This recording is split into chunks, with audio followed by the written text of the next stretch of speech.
An engine failure after takeoff is a serious problem, requiring quick action. The aircraft is low and slow, an ugly combination, leaving little time to select a suitable landing site. In climb, the nose of the aircraft is quite high, 7 to 10 degrees nose up. The attitude providing best glide speed is generally several degrees nose down. When an engine fails, you must rapidly push the nose down to the attitude that provides the best glide airspeed. Inside the cockpit, this will feel like a very large change. It will be a big push from the climb out attitude to the best glide attitude.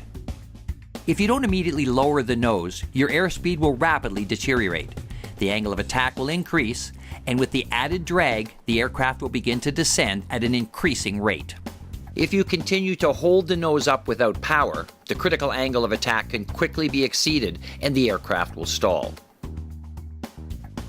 So if the engine quits, get to the attitude that gives you the best glide speed, and once stabilized, you need to decide where to land. The runway's tempting. It's smooth, has minimal obstacles, and may seem like a great option. The problem is, unless you took off from an unusually long runway, it might be completely behind you. Some pilots do attempt to turn back to the runway, and at low altitude, statistically, most don't make it, with the attempt often ending in a stall spin.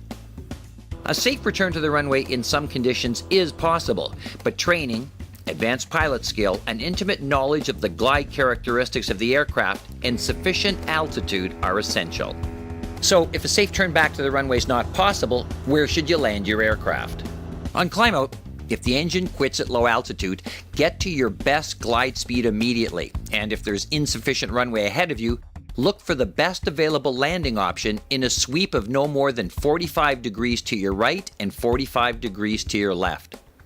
This ensures that any heading changes you make to your selected landing site will be minor and not excessively use up valuable altitude in a turn. On approach, don't be fooled into trying to stretch your glide distance by raising the nose. This will only decrease your speed, increase your rate of descent, and could put you into a stall. Maintain positive control of your aircraft at all times.